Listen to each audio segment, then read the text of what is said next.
Hello, bonjour à vous toutes mes chéries de plus de 50 ans. Alors pour celles qui ne me connaissent pas, je suis Marie-Ange, je suis psychothérapeute avec une spécialité d'aider les femmes de plus de 50 ans à être encore heureuses et peut-être à retrouver l'envie d'aimer et d'être aimée. Donc dans mes premières vidéos, je vous donnais comme premier conseil de sortir de sa zone de confort, de ne pas écouter les autres, d'essayer quand même d'aller de l'avant. Il y a vraiment ce sentiment d'avancer dans la vie, de se dépêcher d'avancer en plus puisque le temps nous est compté, si je puis dire ainsi. Et à ce jour, je comprends que pour aller de l'avant, il y a une étape qui est hyper importante, c'est comment on peut tourner la page. Il faut savoir que, et ne me dites pas non, je ne vous croirai pas, nous avons toutes, et c'est pareil aussi au masculin, hein, nous avons tous une blessure amoureuse, quelqu'un qui dans le passé nous a fait souffrir.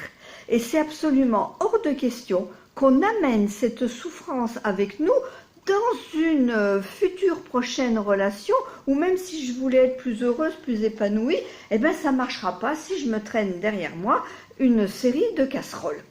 Donc vous comprenez que pour moi, eh bien en fait, cette étape importante de tourner la page, elle va passer par pardonner.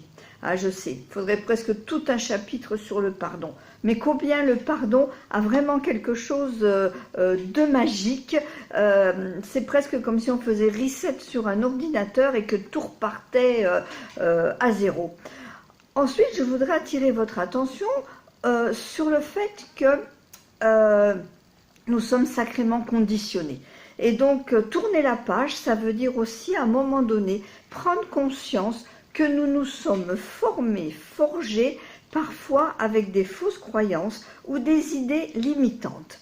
On va prendre l'exemple dans une famille où vous avez toujours entendu votre mère, votre sœur, votre grand-mère, les cousines, tout le monde a des problèmes avec l'homme et dénigre les attitudes masculines. Voilà, vous avez toujours entendu votre mère, comme on dit, critiquer votre père. Comment pensez-vous qu'à l'intérieur de vous, votre inconscient, il s'est construit avec cette idée? Et donc, il faut savoir que souvent, nous avons accaparé, comme ça, nous nous sommes accaparés, des idées que nous avons fait nôtres, alors qu'elles ne viennent pas de nous, que nous en avons fait des vérités, des évidences dans notre vie, et qui ne nous correspondent pas et qui ne sont pas vraiment nous. Alors si vous voulez, là, de suite en direct, je vais vous proposer un tout petit exercice de quelques secondes. On va voir si ça marche pour lâcher un petit peu des choses, d'accord? Alors, où que vous soyez, essayez de vous mettre en position, on va dire, de relaxation ou de bien assise, voilà, tranquillement. J'essaye de mettre une petite musique sur l'ordi. Ah ben oui, le son est arrêté, voilà. Voilà, très calme, très doux. Alors je vais vous demander de prendre 3 inspirations. On appelle ça faire de la cohérence cardiaque. Ça relaxe. Quand vous êtes anxieuse dans la journée, vous faites ça. Je respire sur 4 temps. Je bloque 4 temps. Je souffle 4 temps, je bloque. Inspire, bloque, souffle, bloque. Là, on va le faire un petit peu différemment. On va inspirer profondément et souffler profondément. Allez, à votre rythme. Prends de l'air, on prend de l'air.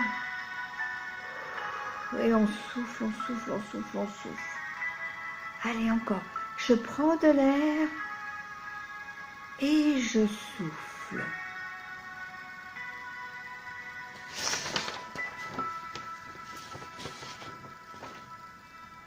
Et là, sur la pointe des pieds, telle une petite souris, nous allons rentrer à l'intérieur de nous-mêmes.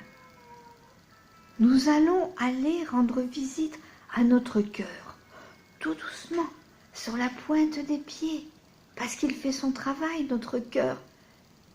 Il bat, il nous fait vivre. Nous allons rencontrer ce cœur, tout beau, tout doux, rempli d'amour, ou pas. Que reste-t-il de nos anciens amours? Allez, juste pour vous, allez explorer votre cœur. Quelle rancœur des années passées, quelle colère, quelle culpabilité est encore là au fin fond de nous? Y a-t-il des remords? Y a-t-il des regrets? Accumuler de telles sortes d'idées, c'est comme entretenir de la buée sur la vitre de notre existence. Va falloir mettre l'essuie-glace pour y voir clair, pour désembuer tout cela. Ok? Est-ce bien utile de garder tout cela au fond de nous? Cela ne va faire que gangréner et assombrir tout le reste de votre vie, de cette deuxième vie qu'on essaye de construire à partir d'aujourd'hui. Et je dis bien aujourd'hui, pas demain, on n'a pas le temps, c'est maintenant tout de suite. Ok? Alors, on va s'imaginer un joli nuage rose, tout doux, tout moelleux, confortable et accueillant. Et on va inspirer, prendre de la lumière, prendre des couleurs dorées, blanches, roses, s'oxygéner, nettoyer ce cœur. Et quand on souffle, on va déposer nos chagrins, nos rancœurs sur le nuage. Et je souffle, je nettoie et je chasse très très loin de moi ce vilain sentiment que je ne veux pas entraîner dans ma nouvelle vie. Ok? Allez, 2-3 fois pour vous. Je nettoie et je chasse.